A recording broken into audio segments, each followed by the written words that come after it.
Salut, c'est Gaëtan, votre expert informatique. Aujourd'hui, je vais essayer de répondre à la question de faut-il utiliser un CMS, un framework ou coder directement from scratch. Alors, déjà, reprenons les bases. Coder from scratch, ça veut tout simplement dire coder en partant de rien, coder de zéro avec le langage de programmation qu'on choisit et monter l'architecture comme on la veut. Derrière, vous avez les frameworks. Un framework, c'est tout simplement une méthodologie avec un code assez léger en général que vous allez devoir suivre pour mettre en place votre site ou votre application. Ça va vous permettre d'avoir des règles uniques, ce qui fait que pour plusieurs développeurs, vous allez devoir suivre tous les mêmes règles et ainsi ça mettra un peu plus de cohérence dans le projet. Par-dessus ça, vous avez le CMS ou le système de gestion de contenu. Un CMS, c'est quelque chose de beaucoup plus complet dans lequel, en général, vous n'allez pas avoir forcément besoin de coder. Il est assez souvent prévu pour pouvoir être entièrement manipulable uniquement depuis son interface qui lui est propre pour pouvoir faire à peu près ce que vous voulez. Vous pourrez changer le thème, vous pourrez rajouter des pages, des infos, des articles. Bref, ça fait à peu près ce que vous voulez. Le problème de ces CMS, c'est justement qu'ils sont assez souvent très fermés. Alors vous allez pouvoir rajouter des modules développés soit par la personne qui a fait le CMS en lui-même, soit par la communauté qui est rattachée. Vous allez aussi pouvoir faire vos propres modules si vous avez besoin de choses. Bien entendu, vu que vous rentrez dans une architecture assez compliquée, assez grosse, ça va impliquer des règles très compliquées, très strictes, et donc vous ne serez pas forcément libre de ce que vous voulez faire. Vous aurez beaucoup de choses à respecter. Après, certes, si vous êtes beaucoup, comme pour le framework, vous aurez tous la même méthodologie, vous devrez faire tous la même chose de la même façon, ce qui assurera un projet plus fiable et plus stable, en tout cas dans le temps. Bien entendu, il faut voir si le CMS est utile dans le cadre de votre projet. Ça, c'est une autre question qu'il faut vous poser. Est-ce que vous avez besoin des fonctionnalités propres au CMS ? Si la réponse est oui, pourquoi ne pas justement s'en servir ? Mais par contre, si vous n'en avez pas besoin, pourquoi se l'imposer alors qu'il y a des solutions plus légères, mais qui ont les mêmes avantages d'apporter des règles de codage, de programmation à l'intérieur. C'est ce qui va séparer pour moi le CMS du framework. Savoir si vraiment le CMS est nécessaire ou non, et derrière vous pourrez avancer. Alors en CMS, pour les plus connus, vous avez par exemple Drupal, Joomla ou WordPress qui font tous le taf en fonction de ce que vous avez besoin. Par exemple, si vous voulez faire un blog sans vous prendre la tête, prenez WordPress sans réfléchir, vous ferez un excellent blog. WordPress est bien entendu gratuit. Vous pourrez derrière faire votre blog facilement, changer le thème. Il existe des milliers de thèmes gratuits. Vous en avez bien entendu des payants. Mais vous pourrez ainsi mettre en place votre blog facilement, rapidement, sans rien coder. C'est vraiment la grande force du CMS, c'est que vous pouvez faire les choses sans rien coder.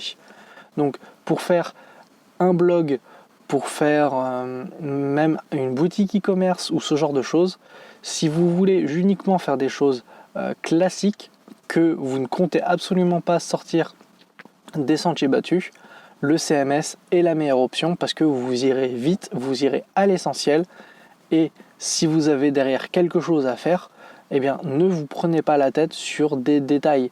Si vous voulez faire un blog, WordPress existe pour ça. Vous avez toute la partie connexion, gestion des utilisateurs, des commentaires, des articles, des catégories. C'est vraiment très complet. Donc si vous voulez uniquement faire un blog, que ce soit pour vous personnellement ou même si vous si vous êtes prestataire et que vous devez faire un blog pour quelqu'un, vous pouvez bien entendu choisir la technologie qui vous arrange et vous gagnerez énormément de temps à choisir la solution WordPress par exemple pour faire un blog. Vous ferez quelque chose de qualité, de sécurité, parce que derrière il y a les mises à jour de sécurité de WordPress, vous n'avez pas à les gérer, tandis que si vous l'avez codé, vous devrez les gérer. Là, l'avantage du CMS, c'est que tout est déjà géré et vous pourrez ainsi proposer à vos clients des choses de qualité et ce rapidement. Donc derrière vous, ça vous fera un gain de temps, probablement un gain d'argent aussi parce que vous vendrez une solution mais le client n'a pas forcément besoin de savoir que vous pouvez les faire à la chaîne. Donc c'est quelque chose que vous pouvez mettre à votre avantage si vous n'avez pas besoin de choses spécifiques.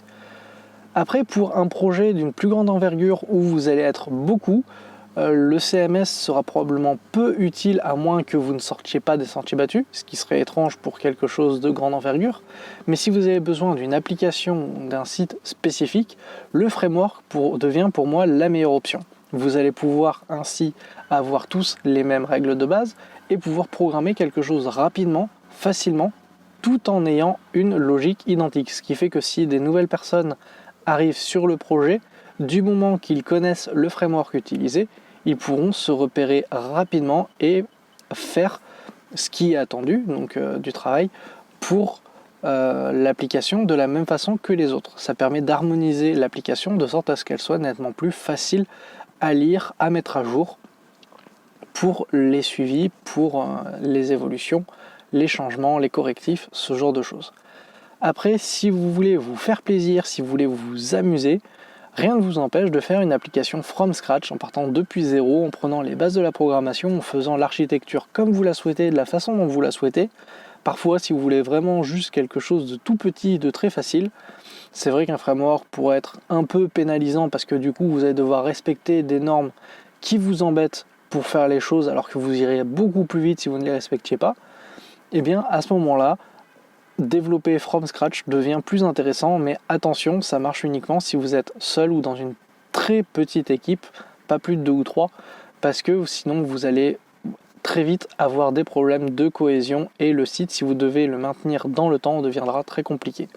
Mais si vous êtes tout seul et que le projet éventuellement ne sera pas à maintenir dans le temps, pourquoi pas programmer from scratch pour vous amuser, pour faire vraiment les choses comme vous avez envie.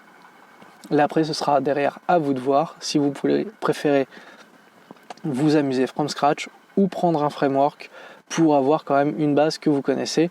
Par exemple faire la partie back, donc toute la partie qui va être enregistrement, la partie règles métier, la faire en Symfony et mettre un front avec les nouvelles technologies comme Vue.js, React.js, des choses réactives, propres, jolies que vous pourrez derrière mettre en avant pour pourquoi pas votre expérience personnelle ou de futurs projets. J'espère que la vidéo vous aura plu, si c'est le cas n'hésitez pas à laisser un pouce bleu en commentaire si vous avez des choses à rajouter et moi je vous dis à bientôt dans une prochaine vidéo.